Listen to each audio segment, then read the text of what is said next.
Ele deixa tudo em aberto. E aí podemos nos relacionar de forma completamente livre com o que está ali à nossa frente. Pela imagem, pelo som, pela montagem ou pela ausência de montagem, tá? Pelos elementos que ele joga em cena e que a gente pode trabalhar da forma que quiser.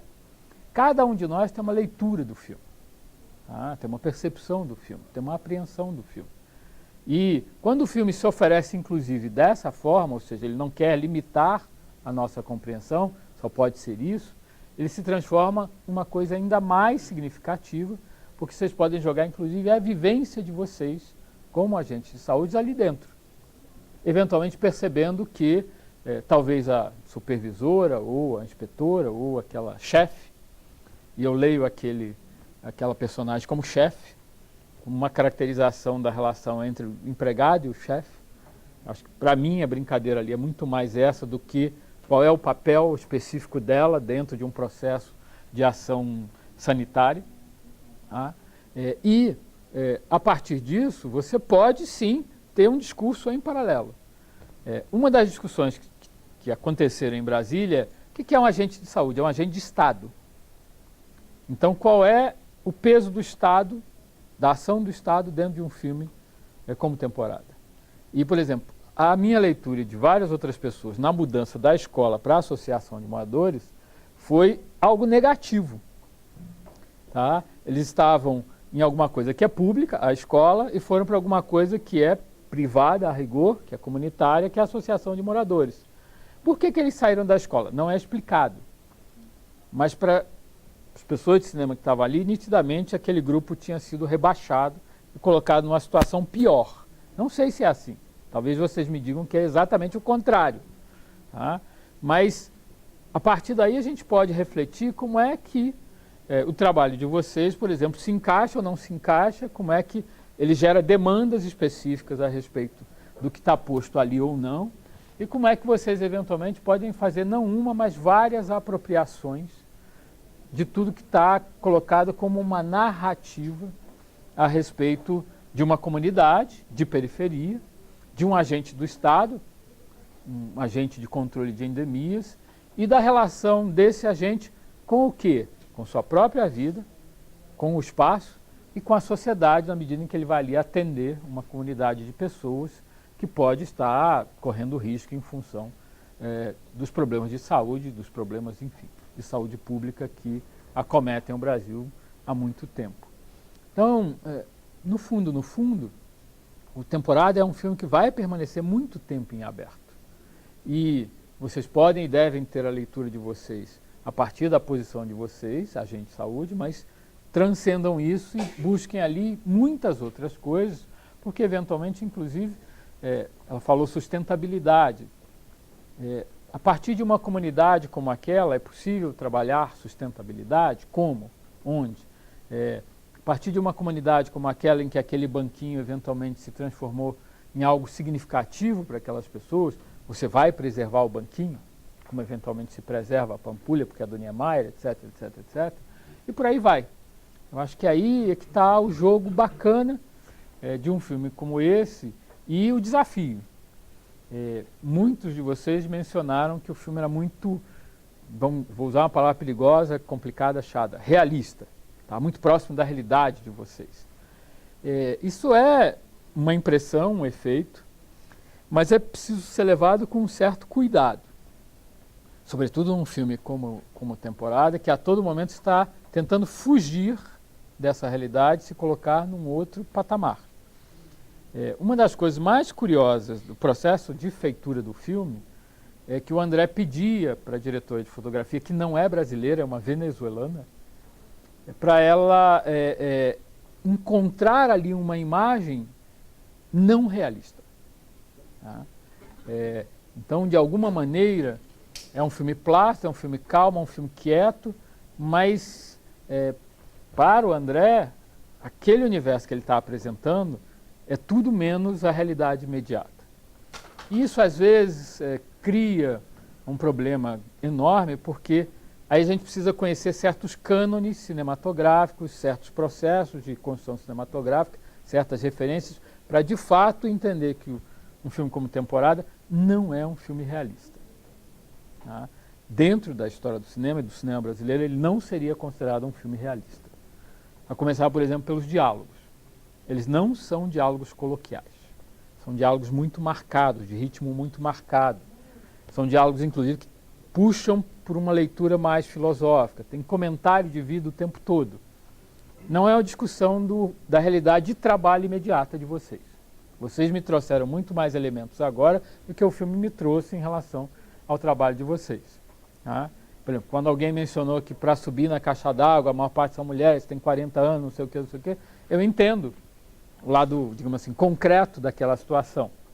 Enquanto que no filme a questão é, eu posso abrir uma nova janela para o mundo, eu posso ver o mundo de uma outra forma, é muito diferente. Tá?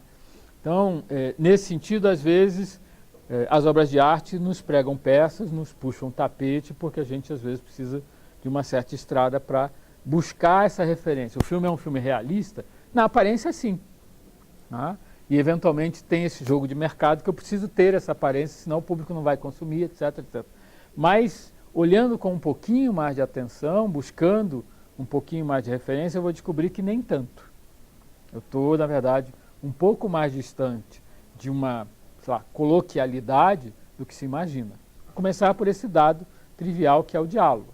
Se a gente for para outras questões um pouco mais complexas, fotografia, etc., a gente vai perceber que de fato não. Tá?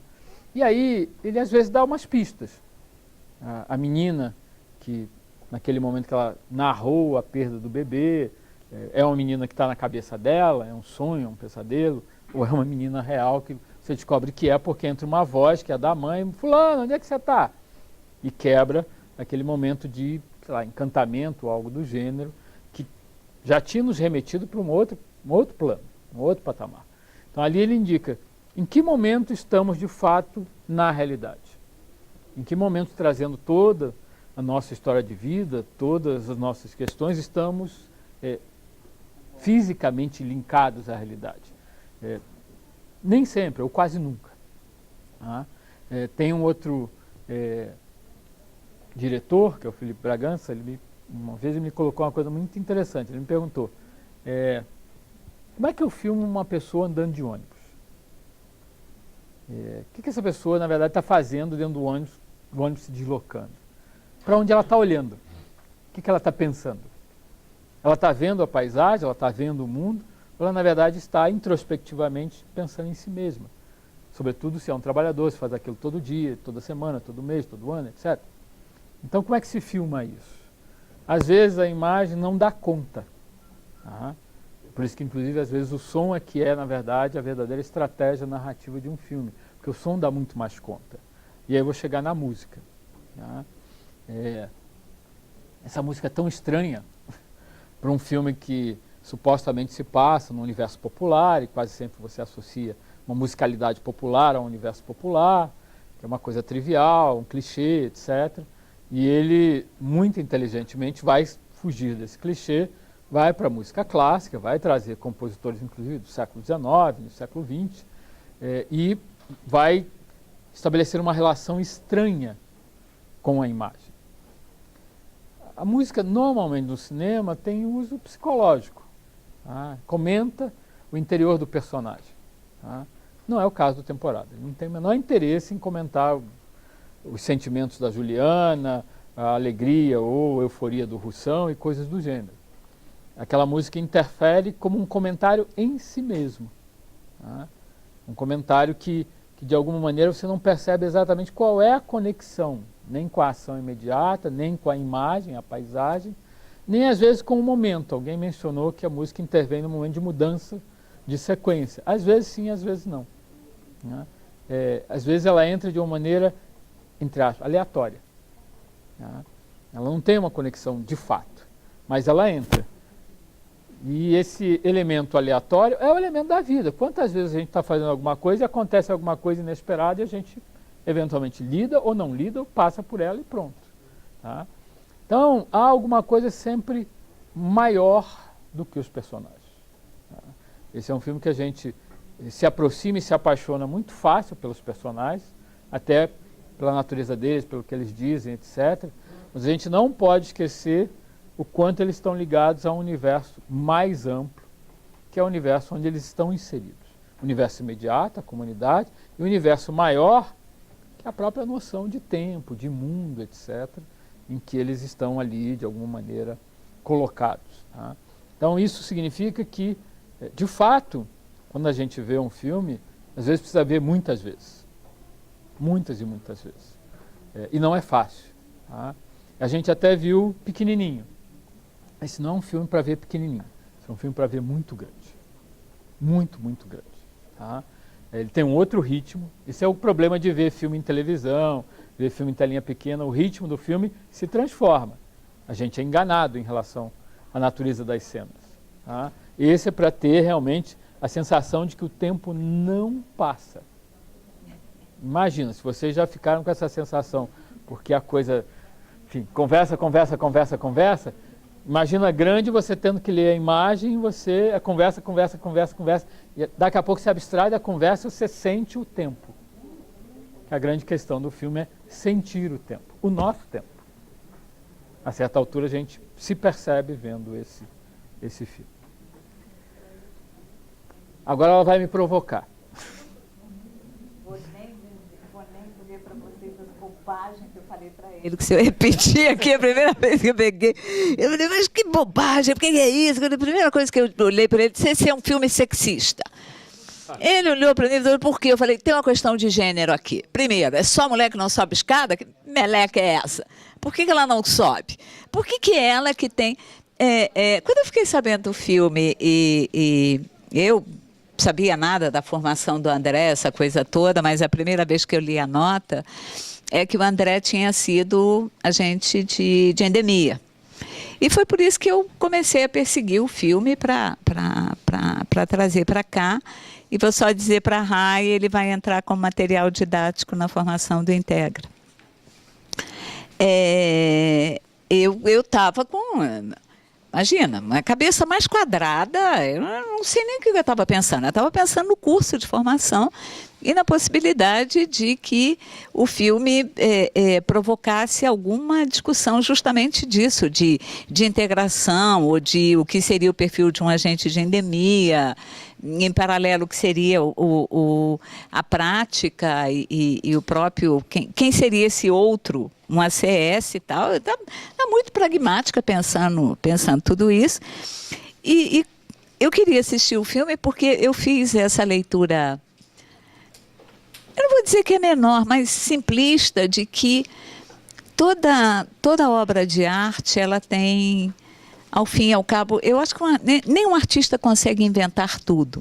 Ele traz sempre reminiscências da sua própria vida, da sua trajetória, né?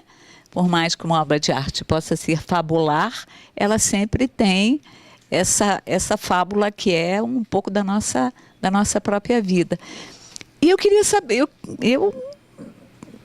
bom, tem um alter ego dele aí, tem algum agente de controle de endemia em alguma dessas pessoas que estão aí, né? E na minha primeira interação com o filme, eu imaginei, então, que o alter ego pudesse ser a Juliana. Pela doçura, eu não conheço o André pessoalmente, mas eu conheço o André por fala, por telefone. E o André tem aquela fala, temporada é ele, né? Olá, ele é mineiro, né? Oi... Tudo bem, é aquela coisa que dura, né? Aquela coisa de mineiro. Jesus Cristo, e aí o tempo está passando, né? Eu já estava nervosa, o negócio não rola muito, mas enfim. Eu achei que a Juliana pudesse ser tivesse um pouquinho dele. Bom, depois eu olho pro Russão e vejo o Russão, né? Esse cara mais solto fisicamente, né? O Russão e o André podem ter alguma semelhança. Falei, não, então ele escolheu. Se um diretor escolhe os personagens, quer dizer, os atores para representar aqueles personagens em função daquilo que ele pensou, enfim, eu falei, bom, aquilo ali pode ser, aquele também pode ser o alter ego dele. E fiquei brincando ali quanto os dois, esse é ele ou não é ele, enfim, uma questão muito maniqueísta, muito pequena. Mas eu sou muito atenta à questão de gênero, até por linha de pesquisa mesmo e tal. E eu falei, caramba, por que é? É sempre uma mulher que tem que estar doente, né? Ela que tem labirintite, é ela que foi abandonada pelo marido, não é? Né? Ela não foi o marido que foi, não é um personagem, nunca é um personagem diferente daquele que a gente vê a vida cotidiana e aquilo que nos é clichê, a nós mulheres. Entendeu? E isso me chateia no filme até hoje. Porque ele pode ser bárbaro, ele pode ser diferente, mas ele continua sendo o mesmo.